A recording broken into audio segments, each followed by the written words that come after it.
Ne ineno ne nitiere jati Nyasaye moro mane nitiere kod kanisa ma itiyo ne Nyasaye. Eka johala moro nobiro to yawo ohande mar bar e dho kanisa ni. Koseyawo ohala kamano, koro ne ji neno ka kanyo en kama ber ma ginyalo dhiye mondo giyue ka gimadho gik miuso ka. Kaka wang'eyo, jomosemer nitie gigo ma gitimo ma ok owinjore mondo mi jo Nyasaye one, kata ji mamoko ma ohero luor kod ler. Wachni nochando jo Nyasaye mane lamo Nyasaye e kanisa manoyaw bar bute ni. Kendo negiwacho ni gima wadwa timo, wadwa donjo kuom Nyasaye gi lamo e wachni, mondo mi Nyasaye obed jang'ad rieko ei wachni. Ne gichako lamo Nyasaye ka giwuoyo kod Nyasaye, ka giwacho ni Nyasaye, ka in Nyasach Shadrach, Meshach kod Abednego, to mondo bar moyaw e dhoot mar tichni ka, Nyasaye mondo itiek wach bar ni. Ne gilamo Nyasaye, to Nyasachgi nowinjogi. Mit ka Nyasaye nosewinjogi, to polo nobiro ka koth chwe, ma polo nogo bar ni, ma mwandu mag ohala mane ni e iye ka nokethore te. Odni be nomukore.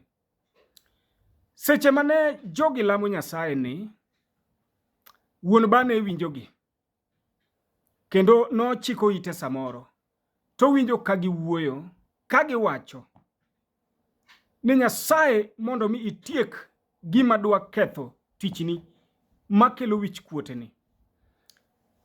Polo biro go bar, wuon bar owacho ni Nyasaye mane ilamo kani emomiyo polo go bana.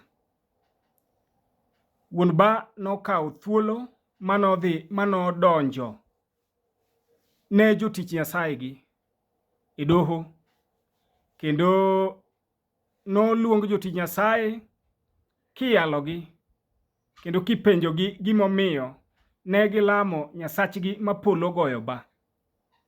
Gikanyo nogo jo Nyasaye nokwer ni onge Nyasaye magiselamo mondo go bar kod polo,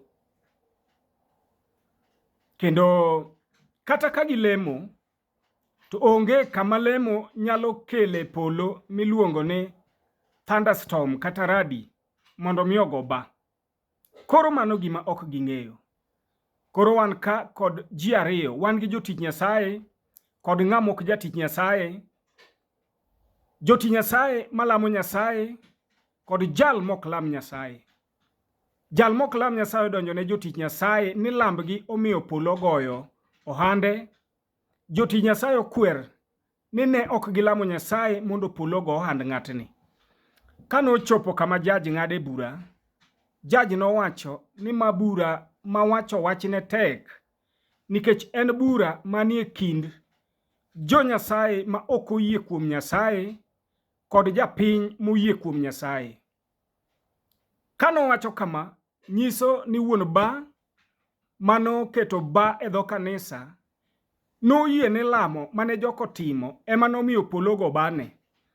Jokristo mane lamo Nyasaye mondo mi Nyasaye oketh bacha nokwer ni lambgi ok emotiyo kanyo. Omiyo jaj nokwer ni burano en bura mong'adi kata okethi, nikech jomane jo Nyasaye ok oyie kuom Nyasaye, to ng'ama ok ng'at Nyasaye to oyie kuom Nyasaye. Awacho nang'o? Muma wacho ni kaka osemi wabet e winjruok gi kwe kod Nyasaye kuom Yesu Kristo Ruodhwa. Opaki Yesu. Koro wan gi kwe kod Nyasaye kuom Yesu Kristo. Kakosemi wabet e winjruok nikech wayie. Mamiyo wabedo kod kwe kod Nyasaye kuom Yesu Kristo. Osemi wabet e winjruok nikech wayie.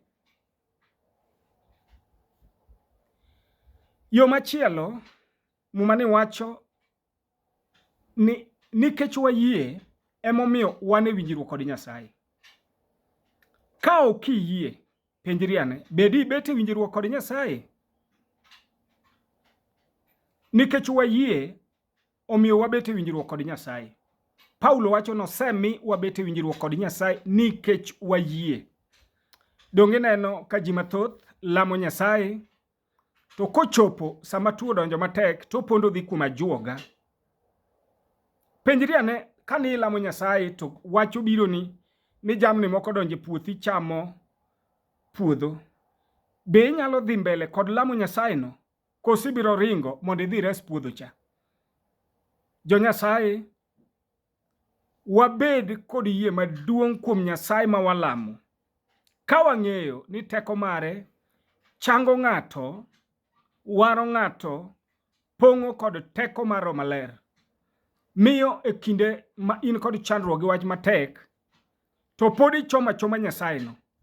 Ok iringi kidhi kuom jonyakalondo kod jong'ad rieko kod yore mamoko mag piny. Tichomo mana Nyasaye no nikech iyie kuome. Erokamano ahinya.